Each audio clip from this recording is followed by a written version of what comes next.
Okay, hello everyone. My name is Molly, and today we'll be talking about relative elevation models as they pertain to the Colorado Fluvial Hazard Zone Mapping Program.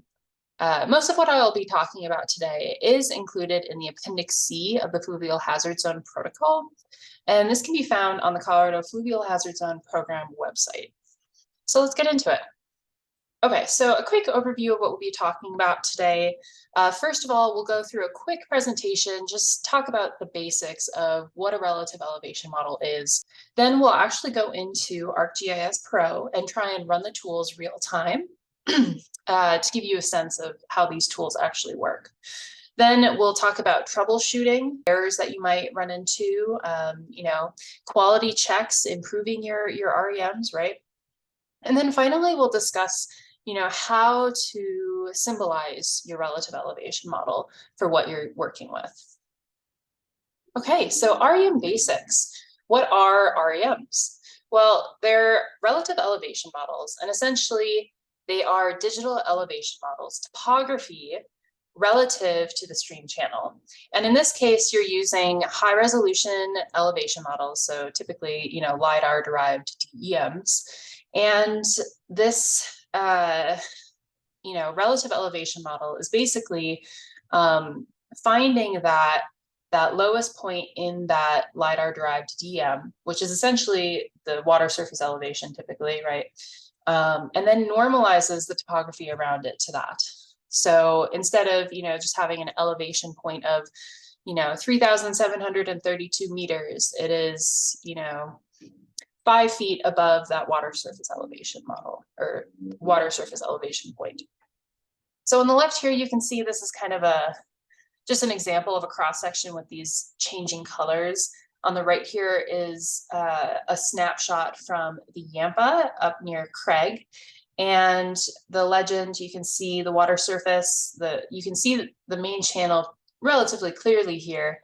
And it has that darkest color. So basically it's the closest to that lowest point water surface elevation points.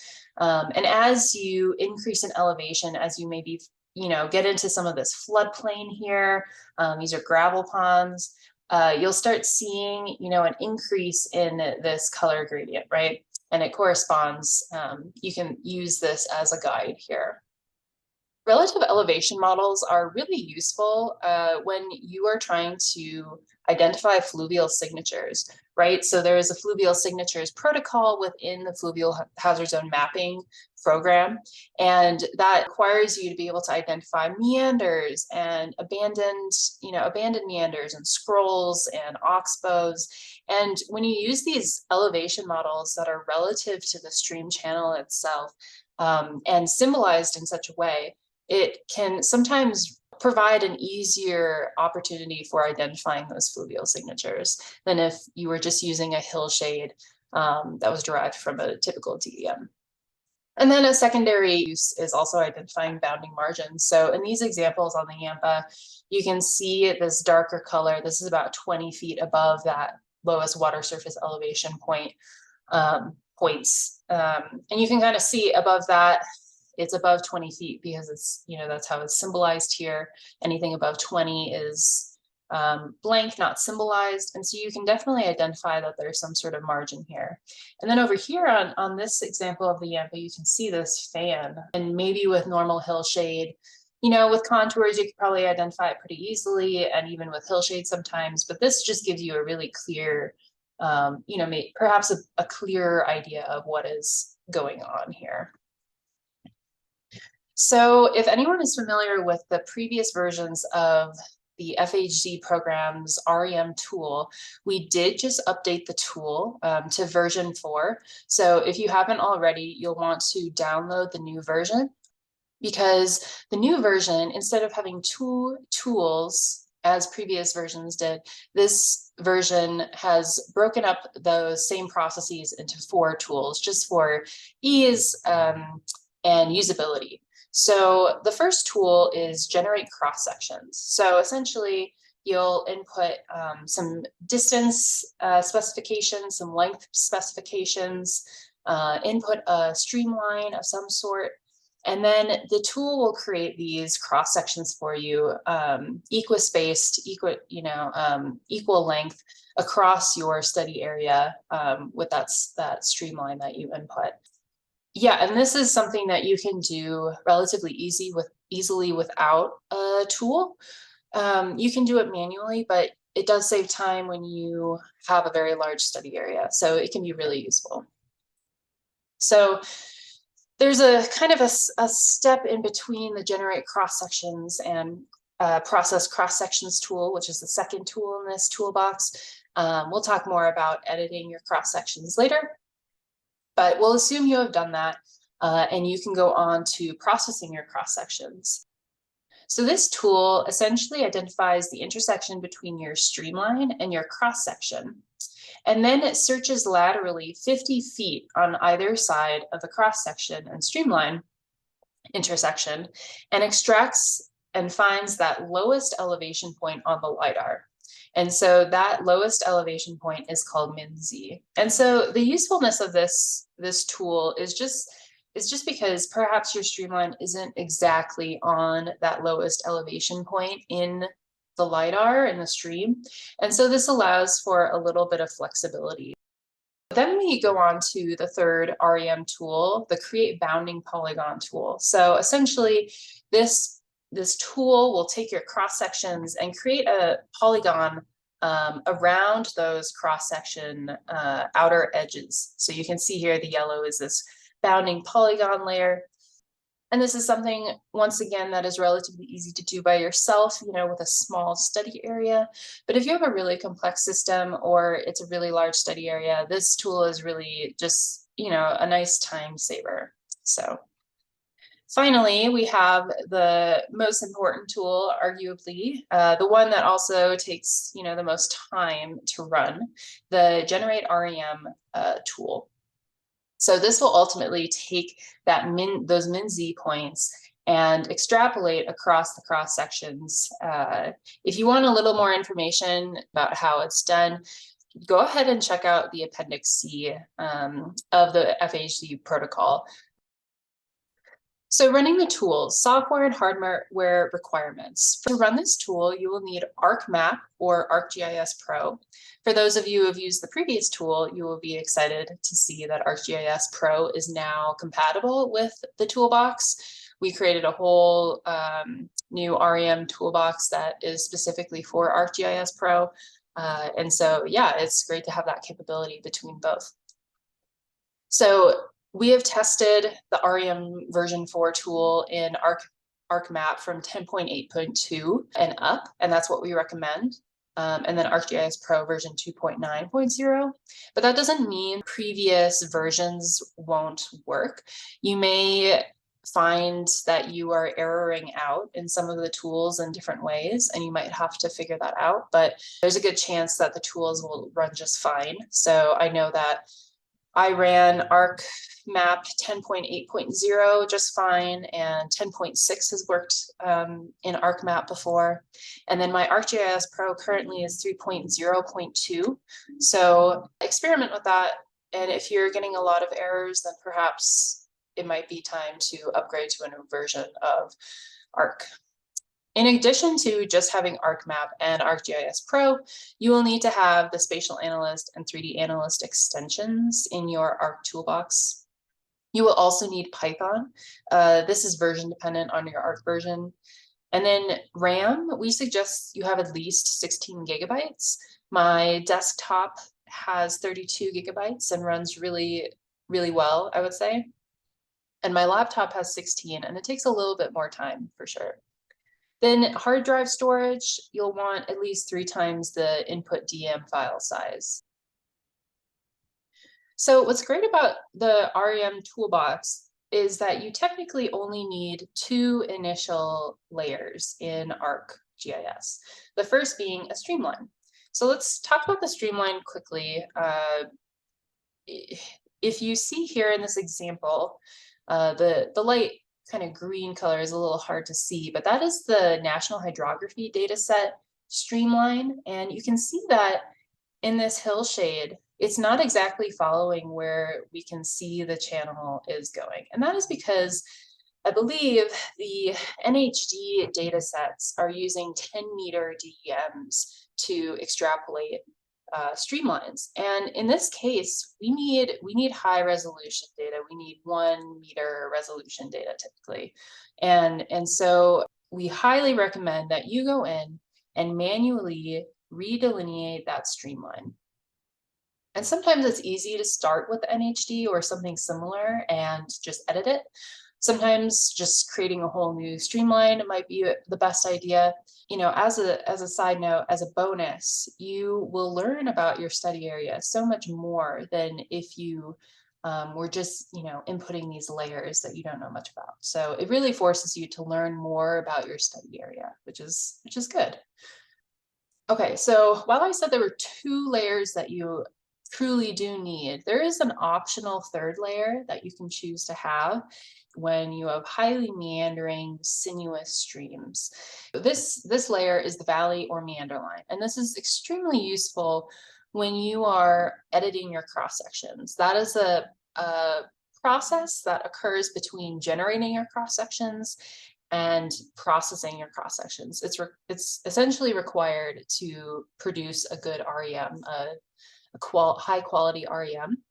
And in order to reduce some of that manual editing time of the cross sections in these highly, you know, in more sinuous streams, having a meander or valley based line that the cross sections are based off is really helpful. So in this example on the left, cross sections are intersecting one another. They're not even extending to what seems to be the valley extent. And those are 2 issues that need to be resolved when you're editing your cross sections. And so instead of using a streamline, creating, for example, this meander line or a valley line that kind of travels through here will generate more even cross sections initially that allows you to potentially reduce that manual editing time. And so finally, the last thing, we've already talked about this a little bit, but you need a high resolution digital elevation model. And so you can see here on the left, this 30-meter DM and 10-meter DM really don't provide enough clarity for that river corridor that we need, especially to be able to identify fluvial signatures. So this is especially noticeable in this example here. So that's a little bit about the tools, just some general information. So let's get into installing the toolbox quickly. The link to the FHD website and toolbox, I'm going to click this. We're going to head to the Colorado Fluvial Hazard Zone website. So you'll want to go to resources and scroll down past the fact sheets and planning resources, and then the technical resources and tools is where you'll find this. So the REM generation tool, ArcMap plugin. It'll take you to this drive folder, and you can see we have the appendix here.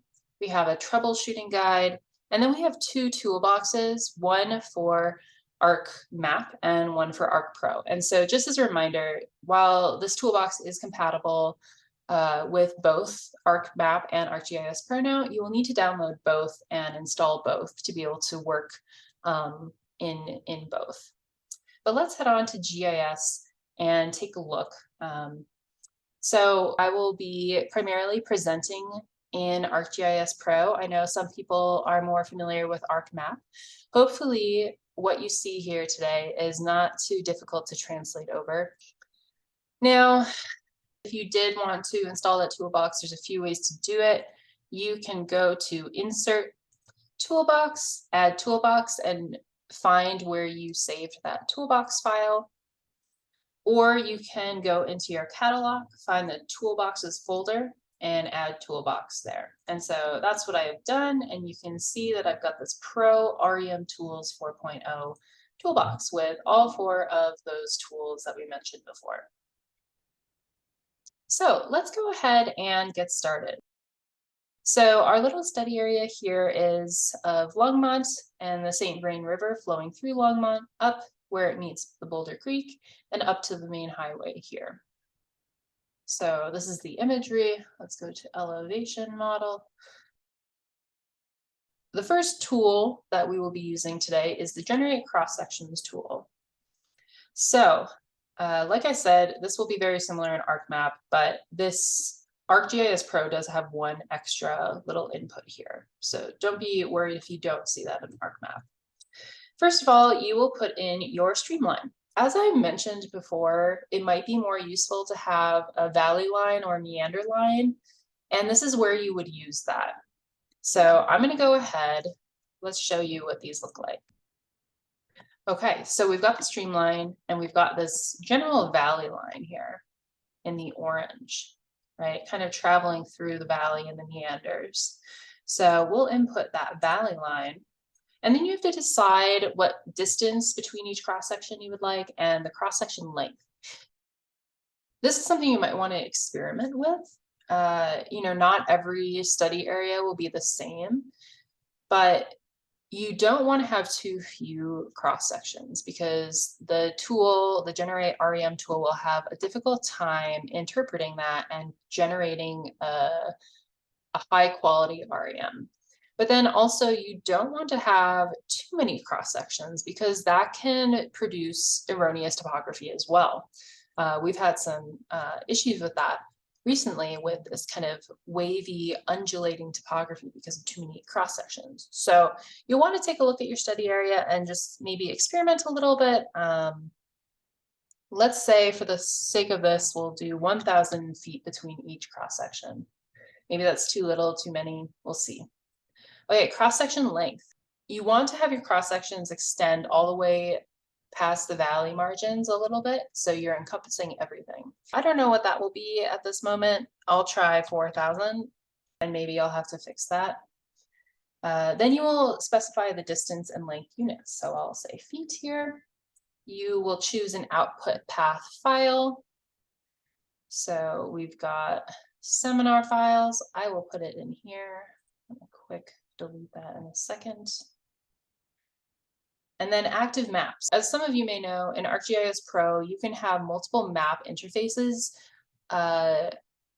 working at the same time. So this is my second map that's open. And so you will want to choose which map you're actively working on. Otherwise, the REM tools will have a difficult time figuring that out by themselves. So we will go ahead and run this.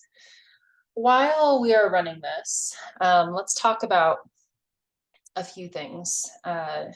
Some things that you may want to think about as you're doing this. When you choose your output file path, you don't want to have something that is an extremely long file path. Sometimes that can error out the tool. Sometimes when you use geodatabase files or save to geodatabase files with the toolbox, sometimes there can also be errors. You may just want to be careful. Another thing is, you probably saw on my screen before, there was that scratch folder in my seminar files folder. And that's because I ran something previously, one of these tools previously in that folder, and the tool created a scratch folder as like a temporary workspace. And so that, if you're running the tool a lot and overwriting and saving in the same spot, you can run into the issue of the tool erroring out. It doesn't always handle overwriting things very well. A good rule of thumb is to just, if you are saving to a place you've already saved to before with previous runs of the tool, you'll want to just delete those scratch files and other files that you have. Okay, so it looks like the cross-section tool successfully worked, so that didn't take too long, and we've got cross sections all the way through this study area that we have delineated. So as you can see, if we had used the blue streamline, some of these cross sections would be much less uniform, but even so, even using that valley line, you still get a little bit of these odd sections, right? Well, so the next part of the process is editing your cross sections, and this must be done prior to processing your cross sections. Otherwise, you'll have to go in and delete, attributes, and it gets a little messy, and you might get some errors or an inaccurate REM. So, recommendation and essentially requirement for this REM to be high quality is that you need to manually edit your cross sections. But before we do that, let's just go into that seminar files folder and see what we've got inside now. So we've got this cross sections folder, and I went ahead and deleted that scratch folder. So if we go into the attribute table, we will find a few different attributes here, just where the X and Y coordinates essentially. One of the most important parts of this process is editing your cross sections, and this cannot be done after processing your cross sections. It must be done between generating and processing your cross sections, and that's because your process cross sections tool identifies that min-z value. So if your cross sections are off, say your cross section doesn't even cross the stream, if you edit your cross sections after, the min-z might not pertain to that cross section anymore, and it might be false and produce a bad, low quality REM. So this is incredibly important. It also ends up taking probably the most time out of any part of this process, but it is important. So what I usually start with is I change the symbology here, and I change the symbology so that you can see an arrow at the end of the cross section. So the first, there is a lot of guidance in the Appendix C talking about how you should edit your cross sections, important things to keep in mind, and good, good practices that you should maintain.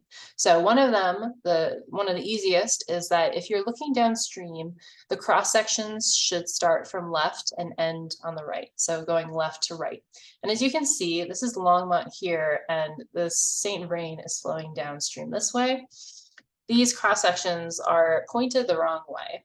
And I don't know why. I tend to get that occurring almost every time that I run the tool. It seems most cross sections end up producing, the opposite of what I want, but it's really easy to fix that.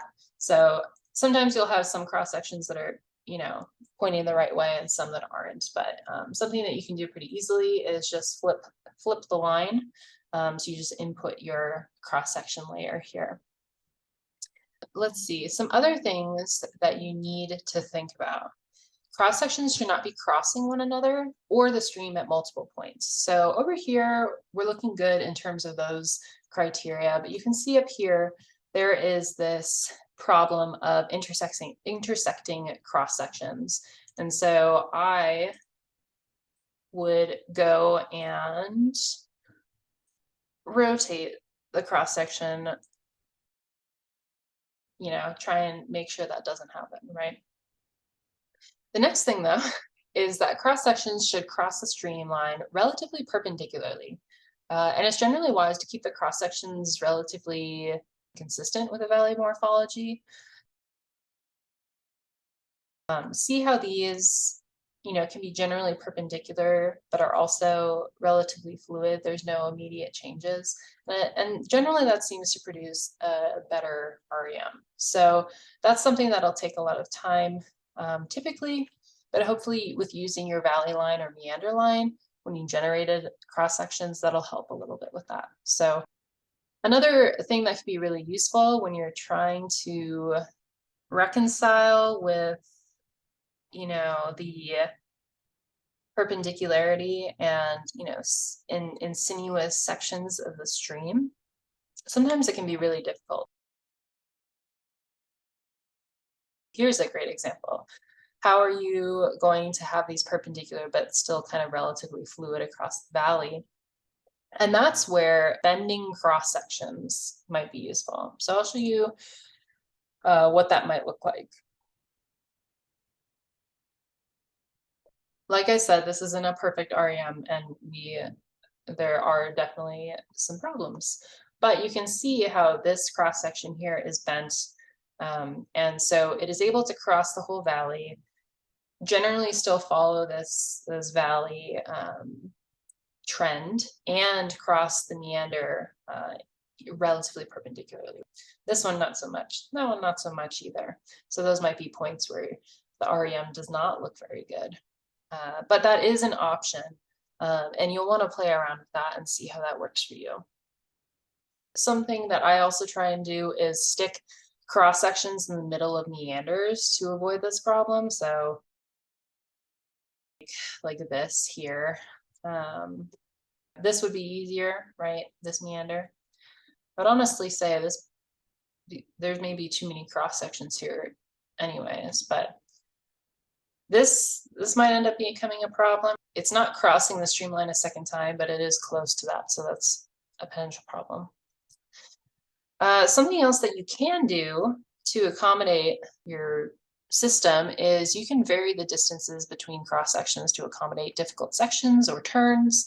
So one example is over here.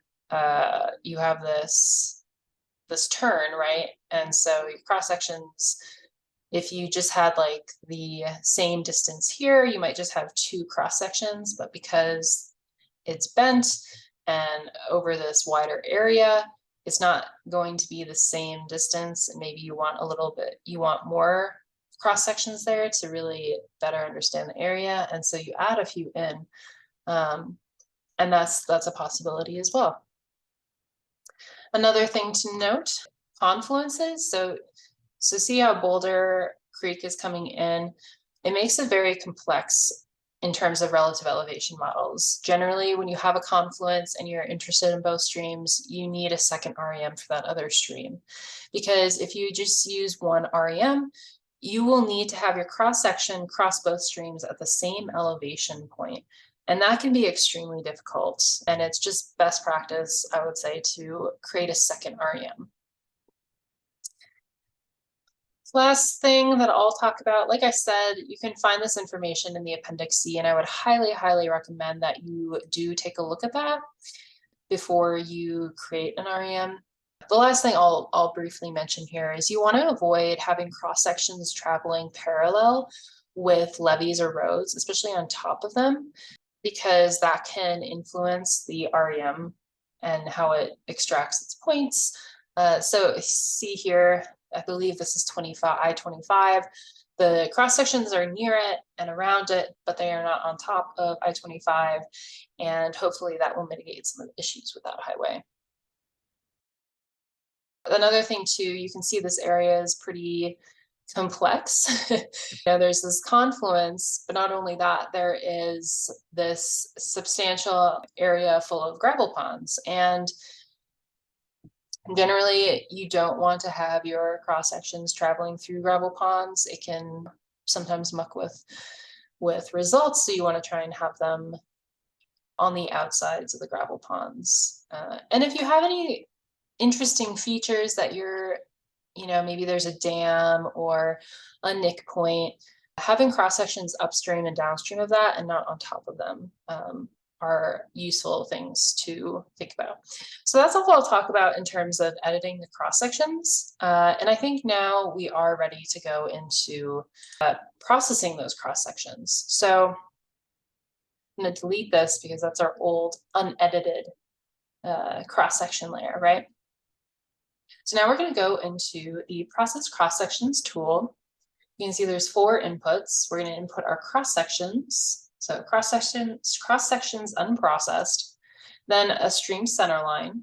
And so it's really important here, even if you used a meander or valley center line in the previous tool, you need to use the actual stream center line here, because this is where you are finding those lowest elevation points. And a valley line especially could be really off, and you might not find that lowest point within 100 feet of that stream.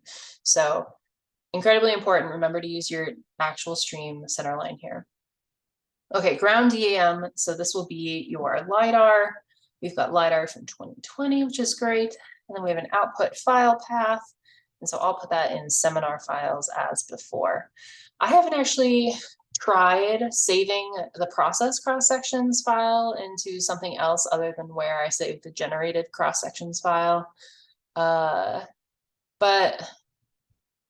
I don't think there would be any problems with that. And I guess that's what I'm doing now. So I guess let's see if it works. Like I said, try not to overwrite things. Remember, you need to edit your cross sections before you run this tool. But I will show you how you can, if you went through and created your REM and there were some quality issues and you have to edit a few cross sections, there is an easy, sometimes it takes a little bit of time sometimes, but you can, edit your cross sections, delete the attribute fields, and then reprocess your cross section. So it's not the end of the world. And I tend to do that sometimes in complex scenarios, but it is an option.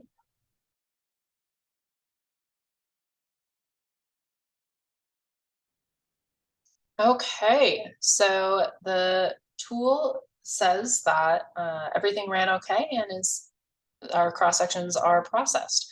So let's take a look at what we have in our attribute table. Okay, so you can see not only are there the coordinate data, there's also this cross-section ID and a min-z value.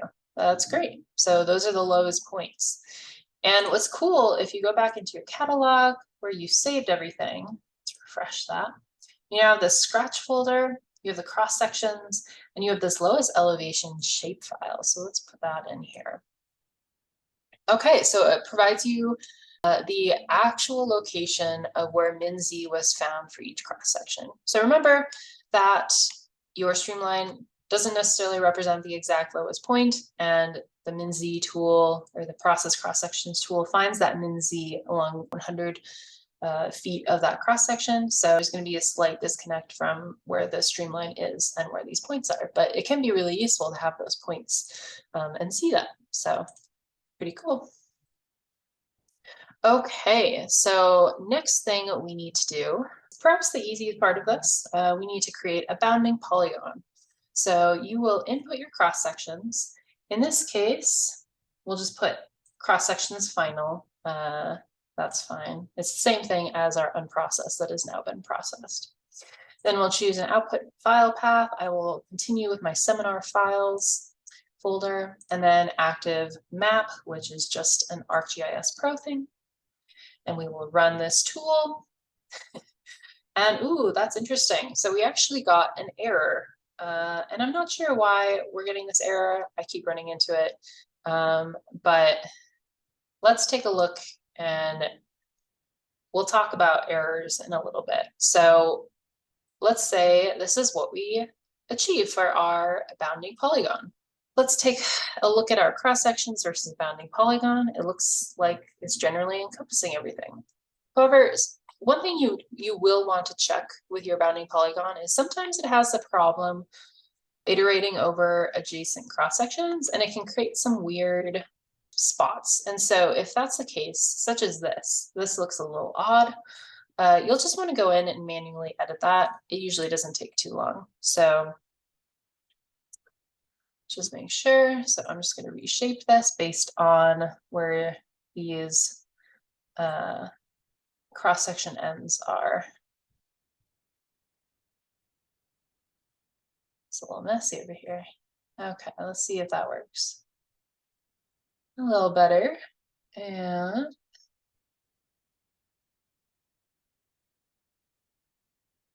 there we go. So that looks a lot better and that looks good. So some considerations for your bounding polygon. You want to make sure that your LiDAR coverage is congruent with your bounding polygon. So if your bounding polygon is larger than what you have for LiDAR, you might have an error or just a weird REM. Generally want to try and avoid that issue. But that's really all for the bounding polygon that you really need to think about. Once again, file path names, overwriting things, those can be issues. So just keep that in mind. Okay, so now we have everything we need. We have a bounding polygon, we have processed and edited cross sections, and now we can run the final tool. So yeah, there's a few more inputs for this. We go to our final cross sections file. We have the bounding polygon. We have our ground DAM. And then REM name. So this will go in front as like a prefix of your REM output. And so in this case, I'll do SV seminar. That sounds great. output file path. We'll go to seminar files as usual. You can choose your REM output unit. And so in this case, I'll do feet. And then your output spatial reference. Personally, to reduce the time it takes to run the tool, I try to have everything, and also for just QA, QC, and good practice in GIS, I have everything in my GIS the same coordinate system. I always do that before, and then whatever my output spatial reference is, I want that to be the same thing. So I just usually press current map, but you can choose from all of these different layers and identify your spatial reference. But it takes less time if you don't change the spatial reference. So just a heads up. And let's go ahead and run this thing. Now this tool ends up taking the longest usually, but it does depend on file sizes as well as your computer power. It can take longer if you have a very large study area or a really large number of cross sections, if you're converting units of measurement or your spatial coordinate system. Those are all potentials for Makeable taking longer. So let's see how long this takes.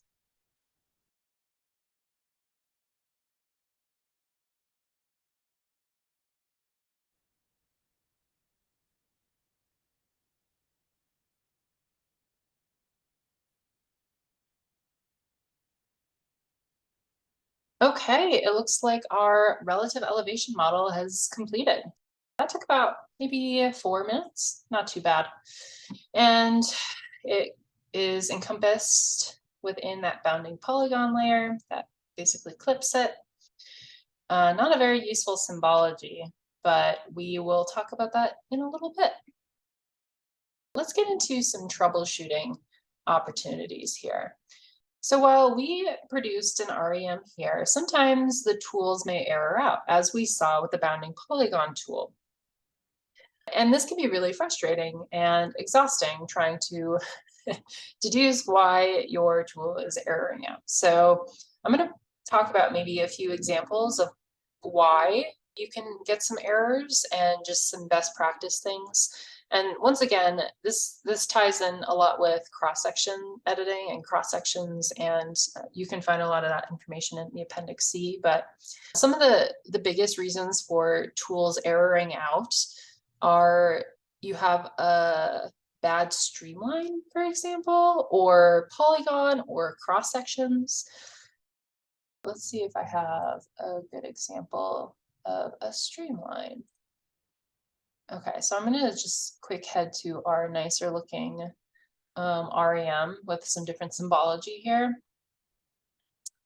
So, okay, so maybe your streamline is not quite what it should be. So here's an example. It's a little hard to see actually. So we'll just take the REM off. But you can see the streamline has some problems. It is not realistic. It has intersecting and disconnecting pieces, and that can produce errors or a bad low quality REM. Another example might be a disconnected streamline. So if you have a spot where the streamline actually isn't connected, you might get an error. I've definitely run into that before. Let's look at the cross sections again. Like I said, you don't want cross sections intersecting with one another. You don't want cross sections crossing over the stream twice. So that would be an example that would really confuse the tool or error it out. Those are some definite examples, or maybe your cross sections are going from right to left instead of left to right. Other things that could be happening are you have a long file path or a long file name that can confuse and error the tools out. Maybe you try to overwrite the files. So remember, generally I try and just try and create a new workspace or delete everything in that old workspace. Maybe you chose the wrong pro interface. So maybe you accidentally chose second map, which only has topography and hillshade there as a base map. Maybe you used multiple multiple spatial references. So maybe you have 5 different coordinate systems, and then you decided to convert your multiple Colorado spatial coordinate systems into Minnesota's state plane system. Maybe that will air it out, especially when you have some really weird coordinate systems and there's multiple coordinate systems. You definitely don't want to do that. So just remember, it's a good practice in general in GIS to make sure your layers have consistent spatial coordinate systems. I would say uniform in the same map. And then the last thing that I really do want to talk about here is if you have used the previous REM tool, you did not have to do this, but there's this one consistent REM error that will occur if you do not have your vertical coordinate system identified. So to be able to see what your vertical coordinate system is, you just go to layer properties and go to source spatial reference. So we have our projected coordinate system, right? Our vertical coordinate system. This is what I'm talking about right here. So you can see in this 2020 LiDAR that I have, we have NAVD 88 height in feet. If your LiDAR does not have that, usually you should be able to find it in the metadata and reports for that LiDAR. A lot of times it seems to be NAVD 88, but whether it's in feet or meters is typically something to think about. So what you can do is go into ARC catalog and then edit and change it there. But that is a big one. So just make sure that all of the LiDAR that you're using, the elevation models that you're using, has that identified before you try and run the REM tool. Okay, so with all of that, those are just a few examples of things that you can think about or try when you're troubleshooting. But I want to mention that compared to the previous tools, these tools, they don't seem to produce as many errors. So that doesn't mean that REM is representative of the actual topography. It might be a really low quality REM. And that's why quality checking, QA/QC in your REM is incredibly important in verifying that the topography that you're seeing is actually there, and that can inform how you delineate your active stream corridor, right? So it's incredibly important. And then the last thing I want to say is if you're having problems diagnosing an error, there is a troubleshooting document that you can look into. It's not comprehensive, but I think more work will be done to get that going a little bit more. And then you can also review the appendix. Like I said, just reading what is recommended for editing cross-sections will just help you mitigate some of those errors or issues in the future.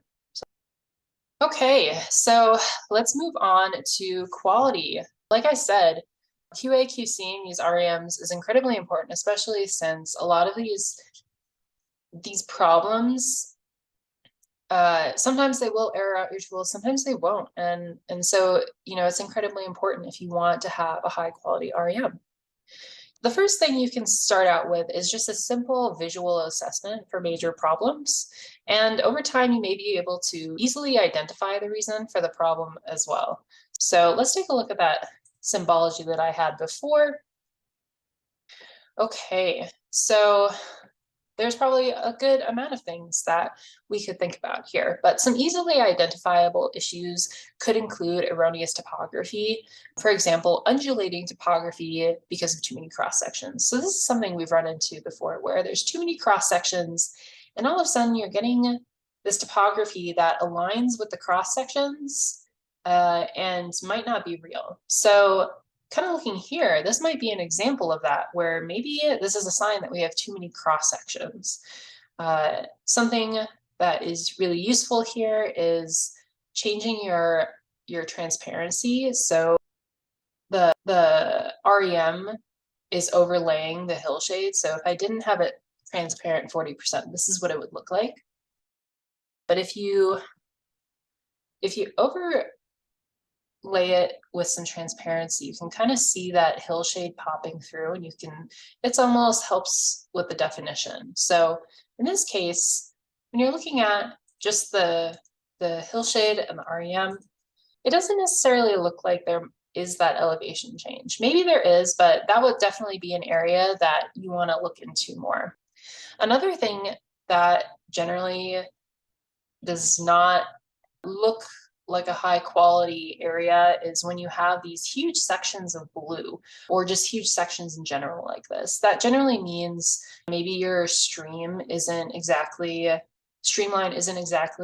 where it's supposed to be. Maybe it's outside of that 50 feet radius, that min Z, like maybe min Z is over here. And in this case, it's actually there's just a bunch of gravel ponds everywhere. That's something generally, if you have these blue areas, you're going to want to take a look at them and just make sure that it makes sense. So overlaying the REM with transparency over the hillshade, we've already talked about that. That can help identify some of this erroneous topography or odd areas. And then toggling between imagery as well can be helpful. So yeah, another quick and easy way to do initial quality checks is to create topographic profiles of the REM versus the LiDAR and comparing them. Here's just an example of what I'm talking about. So in this spreadsheet here, you can see on the left is the LiDAR profile of this cross section down here. And then on the right is the REM profile of the cross section. There's potentially some difference here in this profile. And if they're very different, then that's a potential reason to investigate more into that area. But finally, the most recommended thing is to run a more quantitative analysis on your REM. So the appendix goes into some of these statistical measures. Let's take a look at that. Yeah, so here we go. Cross-sectional REM QA/QC. This is one way to do it, but basically you calculate RMS of the absolute value, and you're taking a look at those cross sections, right? So that's something you'll want to do to better diagnose what cross sections are, poor quality and that maybe need to be re-edited. Essentially, what it involves is you create cross sections across your area that are not the same ones as here. You want to kind of investigate different areas, like maybe in between them. And then you extract the elevations from both the REM and the LiDAR rasters, and then you calculate the metrics, such as RMS, based on the raster differences. Now, I don't know if anyone is similar, but working with a lot of data in Excel gets a little clunky and annoying sometimes. And so you can also just create a script. I did this in R. You could also do it in ArcPy and Python. That would probably be a lot more streamlined. So that's an option for you if you're getting tired of doing these checks in Excel. Yeah, and then finally, in terms of quality, I think the most important thing is getting a second pair of eyes on your REM. A good thing to practice is just getting a second opinion throughout the whole generation process. Maybe you want to consult with someone on how many cross sections you should have, or where the valley extent is, or after you've edited cross sections, send it to someone and see if they agree with your general decisions on those cross sections. And then after, the REM, see if they see anything that's off. So that's just a way. I think if you try and get a second pair of eyes on the REM throughout the process, you can reduce some of that re-editing in general. So basically, it's just a way to reduce some of that editing time and produce this high quality REM. Okay, so the last thing we'll talk about today is symbology. So we didn't go over it yet, but when we initially produced this REM, it comes out in this grayscale continuous symbology. And while that looks kind of cool, it's not very useful for what we're trying to do. We're trying to identify fluvial signatures, bounding margins, and ultimately delineate an active stream corridor. So we'll want to change this symbology. Now, the symbology that you use for your REM can influence how you delineate the active stream corridor. It can also influence how others think about the stream corridor. Cartographers are well aware of how maps and colors can lie. So that's something you need to make sure you're considering when you're changing your symbology. It's also important to experiment when you start a new project because one REM symbology for one river may not be appropriate for another. Finally, remember that you don't want to wholly rely on delineating your ASC based on your REM because the REM symbology is not static. There are different options for that. And ultimately, for an active stream corridor, you need to consider a whole slew of data. You shouldn't just be relying on this relative elevation model. Okay, let's first look at how you may want to change your initial output. So what I typically do is I go into the symbology. You can either click symbology or this. I think it's a little different arc map, but then you find this primary symbology. It's a stretch kind of continuous color scheme. And this is by no means the only way to do things, but we typically change the symbology classification to classify. That looks gross, but we'll change it, don't worry. And then I typically choose about 20 classes. I would say above 20 feet above the water surface elevation point. And then I go into the method and I go into manual interval.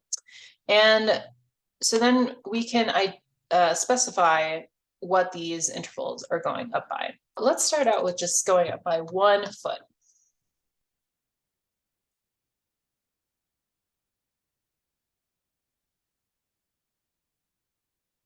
So basically, I'll be changing the symbology to reflect elevation changes of 1 foot relative to the stream corridor. So this brightest yellow color is less than 1 foot of elevation above the water, those lowest points, the min Z.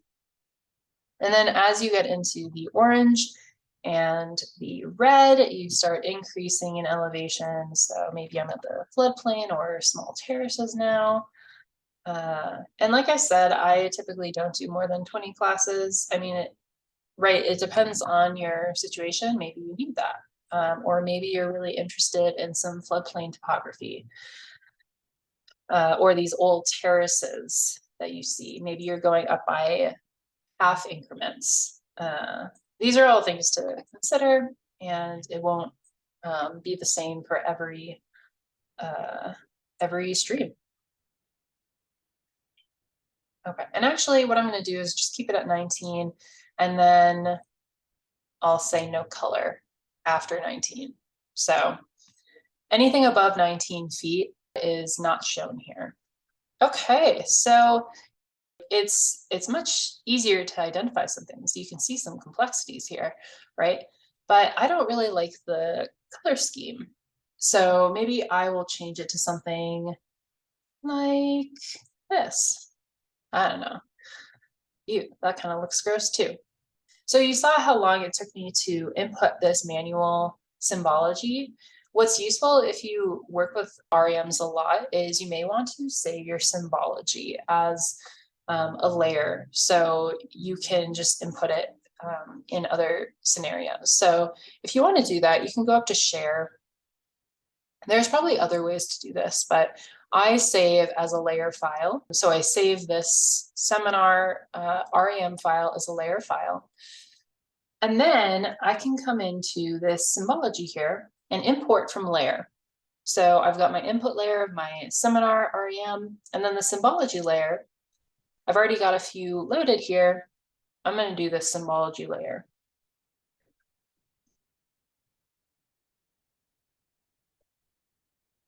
Now, when you run that, it will create that symbology from that layer. So that's a nice time saver. I would highly recommend if you're working with REMs a lot to do that.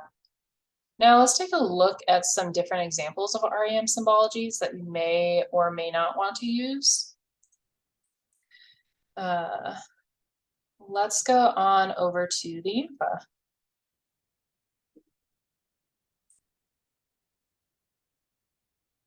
Okay, So I'll first show you, so this is the same type of symbology that you just saw, that we just transferred over from that saved layer file on the same frame in Longma.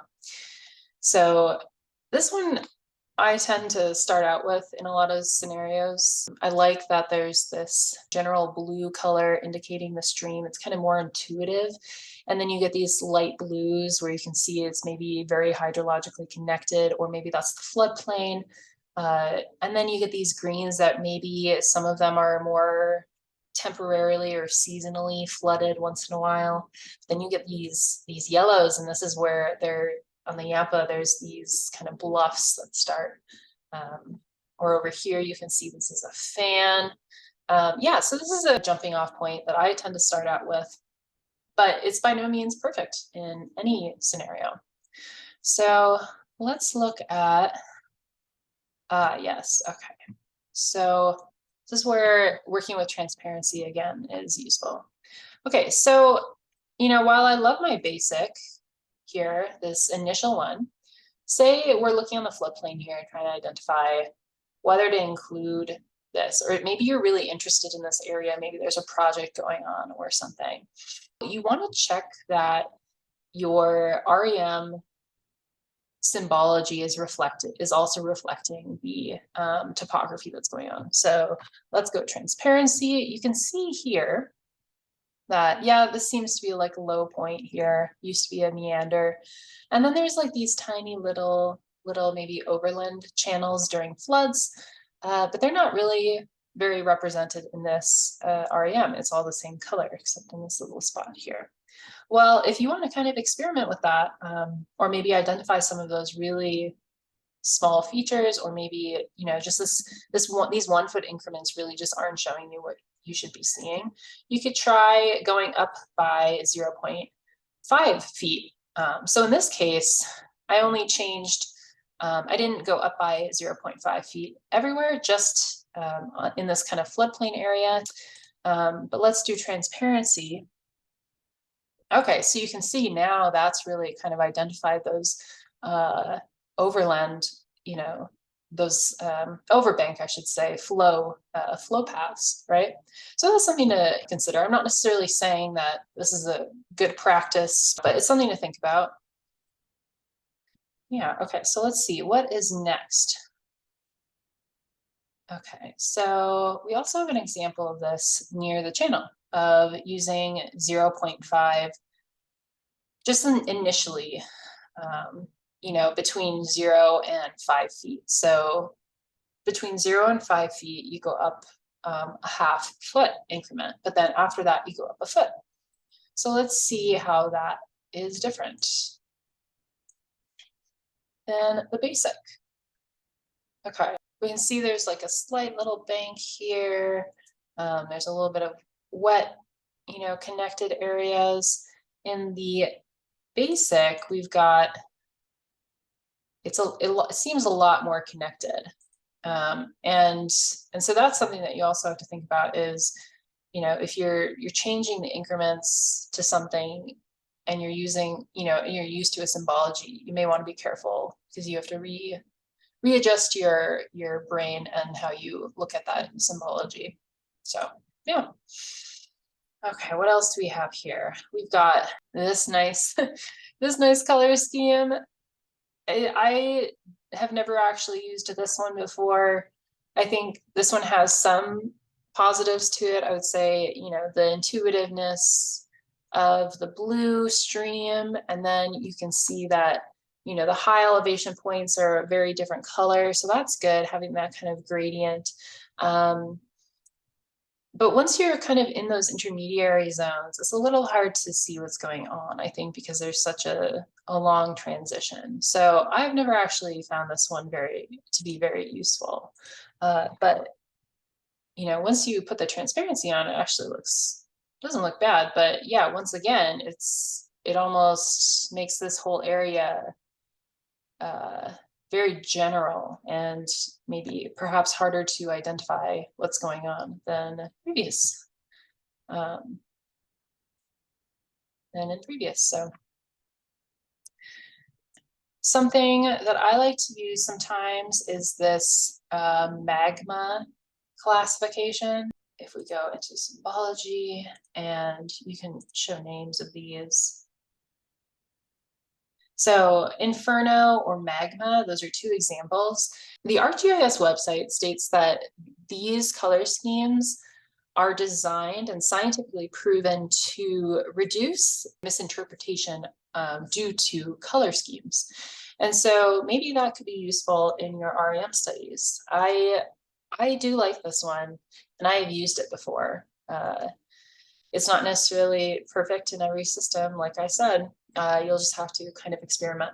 But so that is magma. Something that I would not recommend is using one color, basically one, various shades of one color on a continuous scale, because while this is a gorgeous REM and could be printed as a wall hanging, it's not very intuitive or useful for identifying where you need to think about in terms of the ASC, what's hydrologically connected, what has, these significant fluvial signatures, etc. So I wouldn't recommend this for anything other than a visual, to show how cool REMs are. I would also not recommend this REM color scheme, for example. First of all, I don't like that the stream is green. Second of all, the color gradient is it's very odd. So you can see here, it becomes brown in the mid teens, but then at the very end, it gets light again, which is conflicting with some of those, potential floodplain elevation intervals. So that's confusing. And then it seems like the greens transition too quickly. It's really hard to tell what's going on at all here. You can see, there's this one color green here that is really hard to identify compared to the next transitional increment color. So this is definitely not a very useful color scheme. Okay, and perhaps the worst color scheme of all is a no gradient, not continuous color scheme such as this. This is not intuitive. It doesn't really help you identify those fluvial signatures or any, floodplain surfaces or extents. It's really not going to help you. And so, it's not recommended to do this. It'll just prove to be more frustrating than anything. So that's just a few things to consider in your symbolizing of relative elevation models. Hopefully that makes a lot of sense. Now that we've finished the symbology section of this presentation, that essentially concludes everything that I have to talk about today. So I hope you found this useful and helpful, and I hope it really guides your REM generation process in the future. And once again, I would highly recommend that you review the Appendix C, you reread the FHZ protocol, and good luck in all of your REM endeavors. Thanks.